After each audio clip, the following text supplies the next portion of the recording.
اعوذ باللہ من الشیطان الرجیم بسم اللہ الرحمن الرحیم۔ الف لام را، حقیقی معنی اللہ اور رسول صلی اللہ علیہ وآلہ وسلم ہی بہتر جانتے ہیں۔ یہ وہ کتاب ہے جس کی آیتیں مستحکم بنا دی گئی ہیں، پھر حکمت والے باخبر رب کی جانب سے وہ مفصل بیان کر دی گئی ہیں۔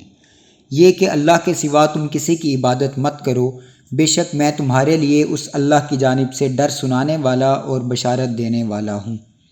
اور یہ کہ تم اپنے رب سے مغفرت طلب کرو، پھر تم اس کے حضور صدقے دل سے توبہ کرو، وہ تمہیں وقت معین تک اچھی متاع سے لطف اندوز رکھے گا، اور ہر فضیلت والے کو اس کی فضیلت کی جزا دے گا، یعنی اس کے اعمال و ریاضت کی کثرت کے مطابق اجر و درجات عطا فرمائے گا۔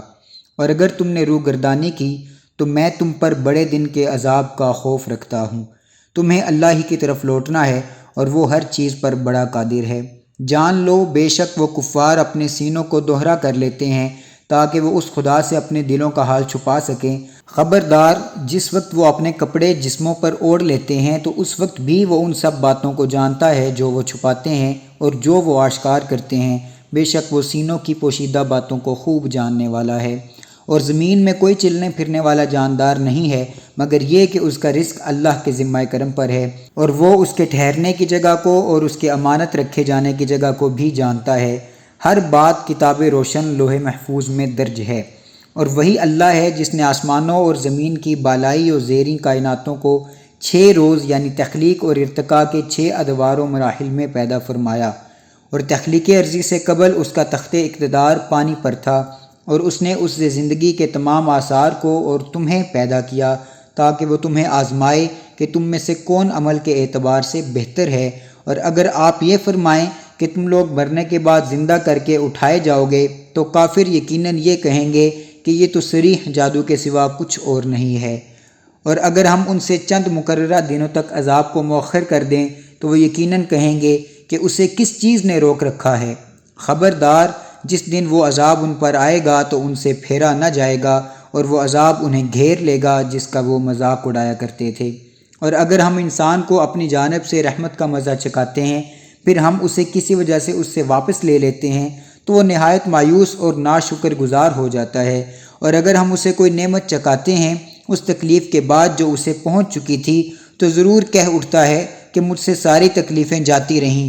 بے شک وہ بڑا خوش ہونے والا اور فخر کرنے والا بن جاتا ہے، سوائے ان لوگوں کے جنہوں نے صبر کیا اور نیک عمل کرتے رہے تو ایسے لوگوں کے لیے مغفرت اور بڑا اجر ہے۔ بھلا کیا یہ ممکن ہے کہ آپ اس میں سے کچھ چھوڑ دیں جو آپ کی طرف وحی کیا گیا ہے، اور اس سے آپ کا سینہ اطہر تنگ ہونے لگے اس خیال سے کہ کفار یہ کہتے ہیں کہ اس رسول صلی اللہ علیہ وآلہ وسلم پر کوئی خزانہ کیوں نہ اتارا گیا، یا اس کے ساتھ کوئی فرشتہ کیوں نہیں آیا؟ ایسا ہرگز ممکن نہیں۔ اے رسول معظم صلی اللہ علیہ وآلہ وسلم، آپ تو صرف ڈر سنانے والے ہیں، کسی کو دنیوی لالچ یا سزا دینے والے نہیں، اور اللہ ہر چیز پر نگہبان ہے۔ کیا کفار یہ کہتے ہیں کہ پیغمبر نے اس قرآن کو خود گھڑ لیا ہے؟ فرما دیجئے تم بھی اس جیسی گھڑی ہوئی 10 صورتیں لے آؤ، اور اللہ کے سوا اپنی مدد کے لیے جسے بھی بلا سکتے ہو بلا لو اگر تم سچے ہو۔ اے مسلمانوں، سو اگر وہ تمہاری بات قبول نہ کریں تو یقین رکھو کہ قرآن فقط اللہ کے علم سے اتارا گیا ہے، اور یہ کہ اس کے سوا کوئی معبود نہیں۔ پس کیا اب تم اسلام پر ثابت قدم رہو گے؟ جو لوگ فقط دنیوی زندگی اور اس کی زینت و آرائش کے طالب ہیں، ہم ان کے اعمال کا پورا بدلہ اسی دنیا میں دے دیتے ہیں، اور انہیں اس دنیا کے صلہ میں کوئی کمی نہیں دی جاتی۔ یہ وہ لوگ ہیں جن کے لیے آخرت میں کچھ حصہ نہیں سوائے آتش دوزخ کے، اور وہ سب اعمال اور اپنے اخروی اجر کے حساب سے اکارت ہو گئے جو انہوں نے دنیا میں انجام دیے تھے، اور وہ سب کچھ باطل و بیکار ہو گیا جو وہ کرتے رہے تھے، کیونکہ ان کا حساب پورے اجر کے ساتھ دنیا میں ہی چکا دیا گیا ہے، اور آخرت کے لیے کچھ نہیں بچا۔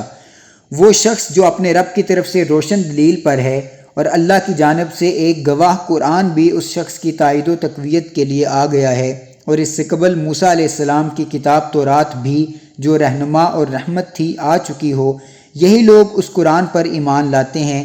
کیا یہ اور کافر فرقوں میں سے وہ شخص جو اس قرآن کا منکر ہے برابر ہو سکتے ہیں؟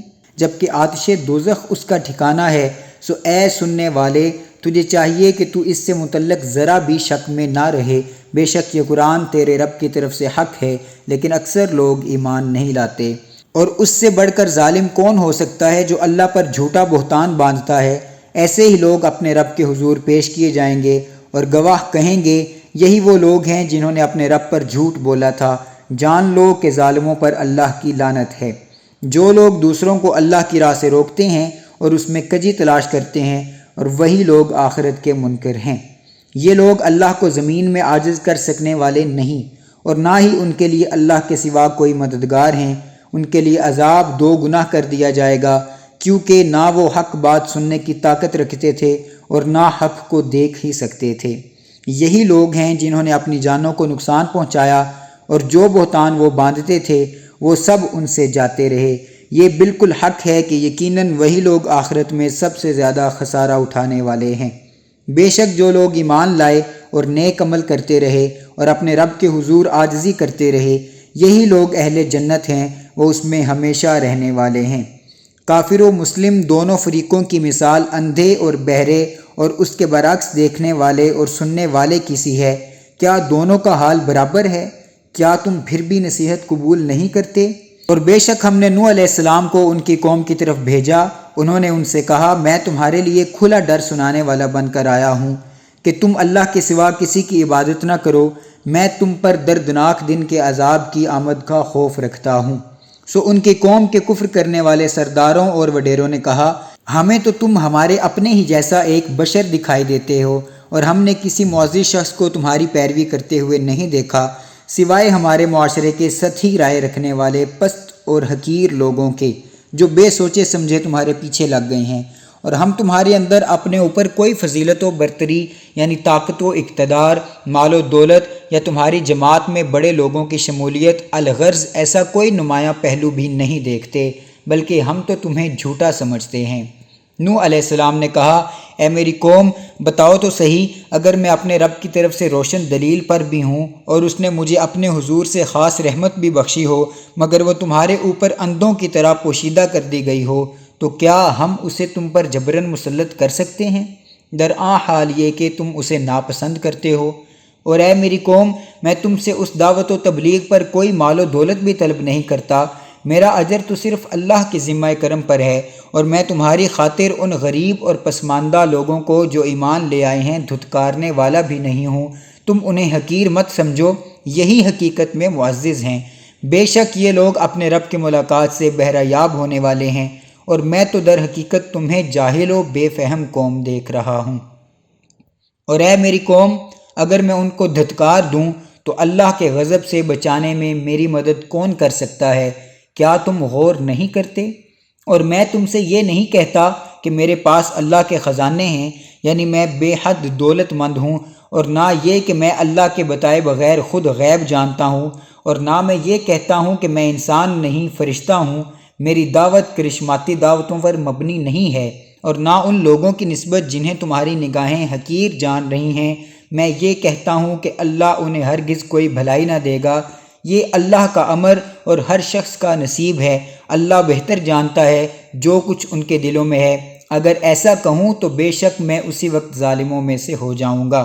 وہ کہنے لگے، اے نوح، بے شک تم ہم سے جھگڑ چکے ہو، سو تم نے ہم سے بہت جھگڑا کر لیا، بس اب ہمارے پاس وہ عذاب لے آؤ جس کا تم ہم سے وعدہ کرتے ہو، اگر تم واقعی سچے ہو۔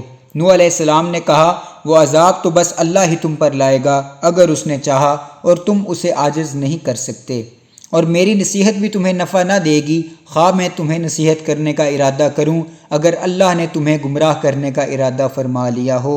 وہ تمہارا رب ہے اور تم اسی کی طرف لوٹائے جاؤ گے۔ اے حبیب مکرم صلی اللہ علیہ وآلہ وسلم، کیا یہ لوگ کہتے ہیں کہ پیغمبر نے اس قرآن کو خود گھڑ لیا ہے؟ فرما دیجئے، اگر میں نے اسے گھڑ لیا ہے تو میرے جرم کا وبال مجھ پر ہوگا، اور میں اس سے بری ہوں جو جرم تم کر رہے ہو۔ اور نوح علیہ السلام کی طرف وحی کی گئی کہ اب ہرگز تمہاری قوم میں سے مزید کوئی ایمان نہیں لائے گا سوائے ان کے جو اس وقت تک ایمان لا چکے ہیں، سو آپ ان کے تکذیب و استہزاء کے کاموں سے رنجیدہ نہ ہوں، اور تم ہمارے حکم کے مطابق ہمارے سامنے ایک کشتی بناؤ، اور ظالموں کے بارے میں مجھ سے کوئی بات نہ کرنا، وہ ضرور غرق کیے جائیں گے۔ اور نوح علیہ السلام کشتی بناتے رہے، اور جب بھی ان کی قوم کے سردار ان کے پاس سے گزرتے ان کا مذاق اڑاتے۔